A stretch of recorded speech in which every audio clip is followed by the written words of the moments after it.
గురించి బాగా చూశారు. కాబట్టి ఎవరికి భారతీయులకి ముస్లింస్ మీద వ్యతిరేకత భావం లేదు, ముస్లింస్ హిందువుల మీద లేదు. అలాంటి లేని దాన్ని ఇప్పుడు ఒక కొత్త ఈ చిన్న ఇన్సిడెంట్ పెట్టుకొని అటు ఒక మతం వస్తువులు హిందువులకి మేమే ఇది స్టార్ట్ అవుతుంది. అరెస్ట్ చేస్తాం, చట్టం తన పని తను చేసుకున్నాక రెండు మత విద్వేషాలు రగల్చకూడదండి. ఇది సామరస్యంగా ఉండాలి.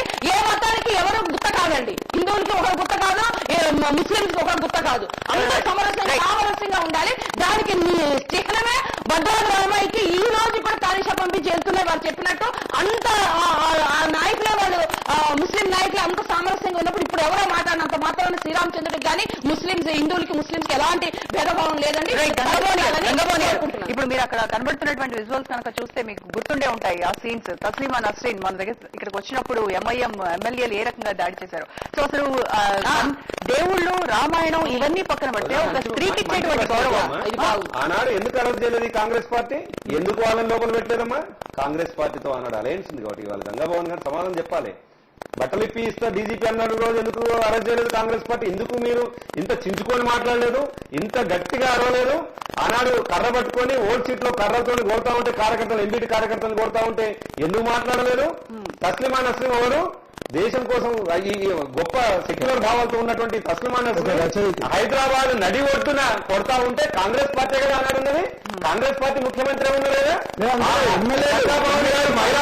మహిళా అధ్యక్షురాలు ఎవరు ఉన్నారు కదా, మహిళా అధ్యక్షులు ఉన్నప్పుడు మాట్లాడినట్టు మహిళా మీరు మాట్లాడుతున్నారు.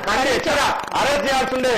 మీరు ఇమీడియట్ గా పోయి తస్లీమా నస్రీన్ గారితో పాటు ఖండించడం కాదని కూర్చొని అరెస్ట్ చేయాలని చెప్పేసి మీరు డిమాండ్ చేయాల్సిందే. మీరు మహిళ అయితే, మీరు నిజంగా మహిళగా మీకు హక్కుల కోసం మీరు పోరాడుతున్నట్టయితే ఇక్కడ నన్ను డిపెండ్ చేయడం కాదు, నేను మహిళను మాట్లాడుతుంటే మీరు అడ్డుకోవడం కాదు. మీ మహిళ మీద ఇవాళ దుర్మార్గమైనటువంటి రీతిలో చేసినారు. మీరు మంచి గుర్తు చేసినారు రోజా, నిజంగా అప్రిషియేట్ చేయాలి. ఐ న్యూస్ కి ఆ సందర్భాన్ని కాంగ్రెస్ పార్టీ హయాంలో జరగలేదా?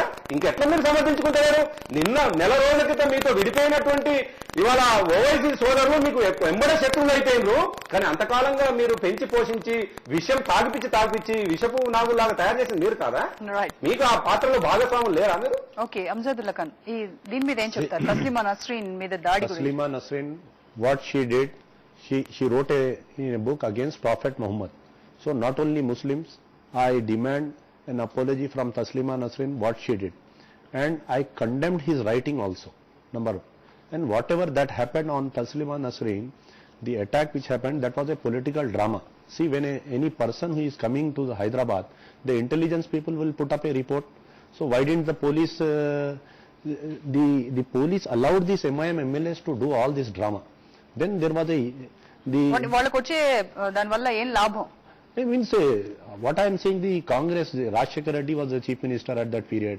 Some by-elections were coming up there. So they need the support of this Avesi family. So they want, see how the Raj Thackeray have grown in Maharashtra. So every time this Congress was supporting, I should not say Congress, I should say Rajshekar Reddy period, everybody, this MIM was getting support for every bad things. Not only what they did there, they hit MRO. When MRO came to protect a government, the MRO was stabbed and a case was booked in Madannapet police station. He was not arrested. One MP, when he entered to the old city, Madhu MP, instead of having two gunmen, he was hit up very badly. When I asked his gunman, why didn't you fire? Means he told, I am not having any order to protect this MP. I am just here. When Zahid Ali Khan, editor, came to Old City to distribute some books and bags, he was hit up and he was badly beaten up. There was no arrest in that. Not only in one case I am saying, what Taslima Nasrin wrote, he hurt the sentiments of entire Islam, and he hurt, if anybody is supporting today Taslima Nasrin means, I don't think he is a secular person.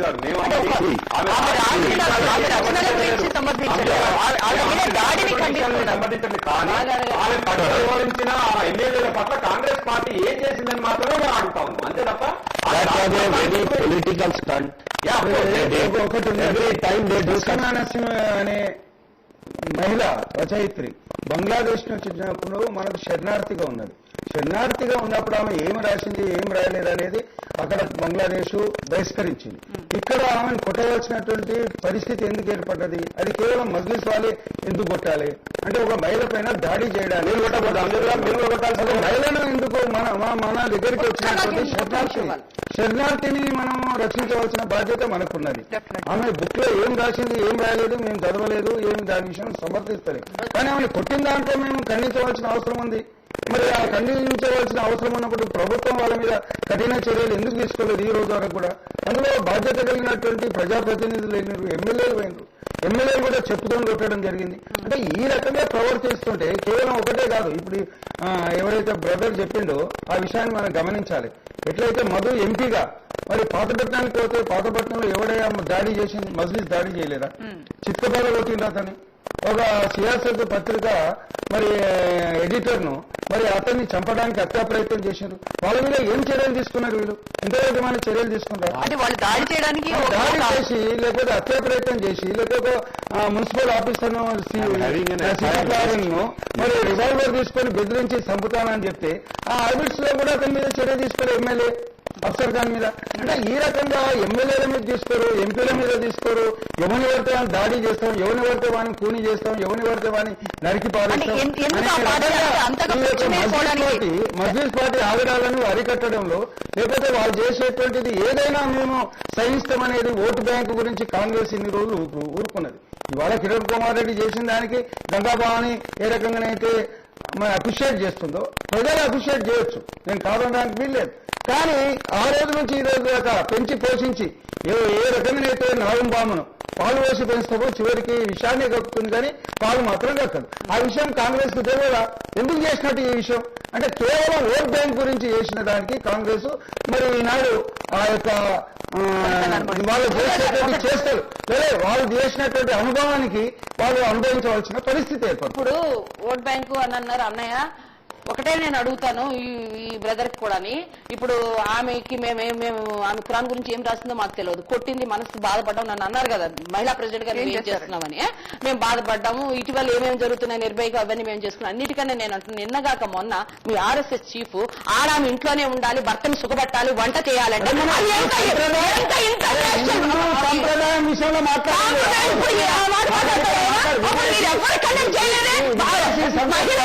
ఉండాలి, భర్తను సుఖపెట్టాలి.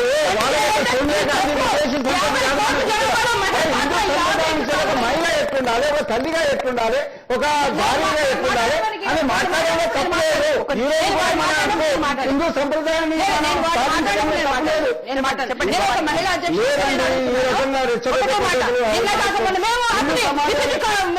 చేసాం మన Sunday నాడు.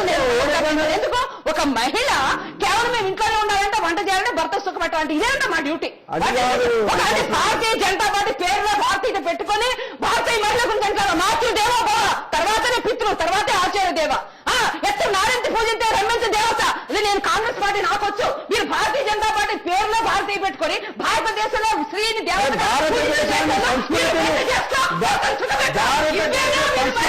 ధర్మాన్ని కాపాడేది Bharatiya Janata party. భారతదేశంలో ఉన్నటువంటి సంస్కృతి ధర్మాన్ని కాపాడలేకపోతున్నారు. ఇవాళ ఉన్నటువంటి వెస్టర్న్ కల్చర్ గురించి మీరు మాట్లాడుతున్నారు. మనం కూడా ఒకప్పుడు మాతృస్వామ్య వ్యవస్థ నుంచి అరే ఇవాళ కూడా నేను చెప్తానండి, మాతృదేవో భవ, పితృదేవో భవ, ఆచార్య దేవో భవ, అతిథి దేవో భవ. అయ్యా విదేశాల నుంచి వచ్చినాను అతిథి యొక్క ఆలోచించు, కానీ వాళ్ళ యొక్క సంస్కృతి వద్దు. ఆ సంస్కృతి వద్దు, ఆ సంస్కృతి వద్దు. అయోధ్యకి భర్త ఎక్కడుంటే భార్యే, భర్త ప్లేసే భార్యది. ఈయన ఎలా అనేది సభ్యులు కాదండి. 40 సంవత్సరాలు వచ్చినాక ఈ రోజు కూడా విదేశీ అంటే చాలా తప్పండి. నేను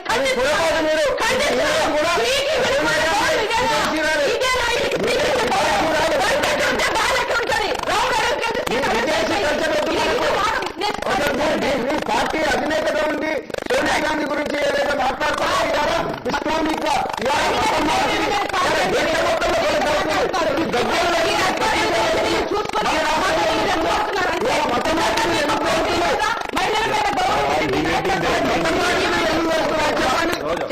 మతం మార్పిడి మనం మాట్లాడే అంశం సోనియా గాంధీ గారు కాదు. అదొకటి కాదమ్మా, మీరు తీసుకొస్తున్నట్టు అదే చెప్పాలి. మీరు ఎందుకన్నామనంటే మీరు బాధపడ్డారు కదా ఇప్పటిదాకా, చాలా బాధపడ్డారు కదా. ఆ బాధపడ్డటువంటి సందర్భంలో ఇప్పుడు చాలా గొప్పగా చేస్తున్నాం అని చెప్పేసి మాట్లాడుతున్నారు. తస్లిమా నర్సింగ్ సంబంధించినటువంటి ఇష్యూ తీసుకొచ్చినప్పుడు అది మీ పార్టీ ఆధ్వర్యంలో జరిగింది కదా. ఆనాడు కూడా మీరు ఇట్టే రియాక్ట్ అయిన ఉంటే ఈ పెంచి పోషించేది కాదు కదా, ఇది ఇంతవరకు వచ్చేది విషస్వర్పం లాగా బుసలు కొట్టేది కాదు కదా అని చెప్పేసి నేను మాట్లాడుతున్నాను తప్ప, ఇవాళ మహిళా హక్కుల కోసం మాట్లాడే వాళ్ళు ఉన్నారు. ఖచ్చితంగా హక్కులు కాపాడాల్సినటువంటి బాధ్యత ఉన్నది. ఎవరు మహిళల పట్ల వ్యతిరేకంగా మాట్లాడినా దాన్ని ఖండించాల్సిన బాధ్యత ఉన్నది. కానీ కాంటెక్స్ట్ ఏంటి, మాట్లాడుతున్న చర్చ ఏంటి అనేటువంటి కాకుండా భవానీ గారు ఎటో తీసుకొని పోతారు. సీతాదేవి గురించి మాట్లాడతారు, సోనియా గాంధీ గురించి మాట్లాడతారు. నేనేం దాన్ని అయితే ఒకటమ్మా, నేను కాదు నా గురించి కాదు భవానీ గారు, నా గురించి కాదమ్మా. నేను మీరు బాలరెడ్డి గారితో అసందర్భంగా మాట్లాడినా అది సరైనది కాదు అంటున్నాను. ఎందుకంటున్నానంటే నేను ఓవైసీ గారు కర్రబట్టుకున్నారు కూడా మీరు ఆపాల్సిందే అంటున్నాను. దినేష్ రెడ్డి గారు మన డీజీపీ బట్టలు విడదీస్తానన్నాడు, ఆపాల్సిందే.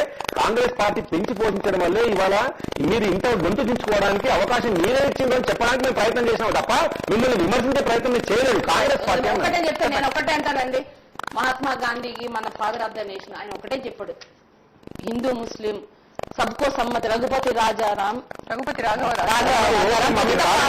ఈశ్వర అల్లా తేరేనా అని అన్నారు. కాబట్టి మనం అందరము ఇప్పుడు సమన్వయం పాటించి ఈశ్వర అల్లా తేరేనా, ఒక భగవంతుడు ఒకటే. కాబట్టి ఇది గొడవ వచ్చింది, అక్కడ వచ్చింది రాముని అన్నందుకు వచ్చింది గొడవ, మా మతాన్ని కించపరిచినందుకు వచ్చింది. కాబట్టి ఈశ్వర అల్లా తేరేనామని ఈశ్వర్ అల్లా తేరేనామని మీరు అంటున్నారు, మరి వాళ్ళు అంటున్నారు. భారతీయుల్లో ఉంది, ముస్లింస్ లో ఉంది, వాళ్ళ మత సామరస్యం ఉంది వాళ్ళకి. ముస్లింస్ లో అందరికీ ఆయన ఎంఐఎం బ్రదర్స్ ఒక్కడే సొత్తు కాదు. చాలా మంది మంచి మతం మీద నమ్మకం ఉన్న ముస్లింస్ అందరూ ఖండించారు. ఇప్పుడే బ్రదర్ చెప్పారు ఖురాన్ లో కూడా లేదు అట్లా అని, ఏ మతాన్ని విమర్శించకూడదు. అయితే అంజద్ గారు అక్కడ జరిగినటువంటి సభలో చూస్తే చాలా మంది యూత్ ఎక్కువ ఉన్నారు. సో ఈయన చేసినటువంటి ప్రసంగం ఇదంతా వాళ్ళ మీద ఎక్కువ ఇంపాక్ట్ పడదా? See, 1 minute I will tell you. During 1998 and 99, the minority budget was only 15 crore rupees. Now 2012-2013, after Kiran Kumar Reddy took charge, the minority budget has grown to 489 crores. Means minorities are getting now much more thing. 4% reservation was extended during Kiran Kumar Reddy government only. And there has been new Hajj house from 12.5 crores coming at Shamshabad airport. Many things are there. Dairatul Marif, NAC training center, many things are there. So now Kiran Kumar Reddy was getting very nearer to the minority community, Muslims community. Okay. So the persons who are against Kiran Kumar Reddy in the Congress or out of the Congress, they planned a very good story. And it happened previously when you want to change a chief minister, either it is Chinna Reddy or Vijay Bhaskar Reddy, like that only communal rights used to take place. So this have been planned and it has been done. The Bhagya Lakshmi issue was taken up. Parveen Togadia was called to Hyderabad. Here, the person who is on the administration, the DGP, Director General of Police, why didn't he take action 1 month back? Why didn't he take action 3 months back? Now your point is, you have seen many youths coming there at Shamshabad airport, many youths are coming to Gandhi hospital. See, there is a population of 15 lakhs in the Hyderabad parliament. If some 1,000 people are coming, they are also not coming. Every corporator of MIM was told to bring five trucks of public there. They paid the money in the old city, 300 rupees to one youth, and they were collected at Shamshabad airport. Shamshabad airport, there was a lawlessness there. There was a lawlessness. The parking lots were damaged. Burning of firecrackers took up that there. What was the police doing, you tell me? See, when there was a Telangana meet in Nizam College, when the people were coming from districts, the police stopped them at every checkpost. Why didn't the police take precaution when Akbaruddin Owaisi was coming to Shamshabad airport? Again, the matter is coming to the police only, no? What was the DGP, whether he was not having information? Akbaruddin Owaisi was coming. So there was a collection of some 2,000 people there, all youths, and they vandalized there at the Shamshabad airport. Till today I am saying there is no case in the Shamshabad airport. I asked the chief security officer of Shamshabad airport whether you have given any complaint or not for this violation of this. They did not pay the traffic that parking money also. Okay. So he told me that I have been going to Shamshabad police station since last 3 days. The police is not ready to take up the complaint also. In the media it is being shown that the government is acting very strong against Akbaruddin Owaisi, but there is no action on the ground. The CM, before arresting, it took 5 hours. The CM had to call on the governor to arrest a person who has given some statement. The CM has to take the orders from the Delhi. The CM has to speak to Ghulam Nabi Azad. The CM has to take, he has to speak to everyone before arresting an MLA.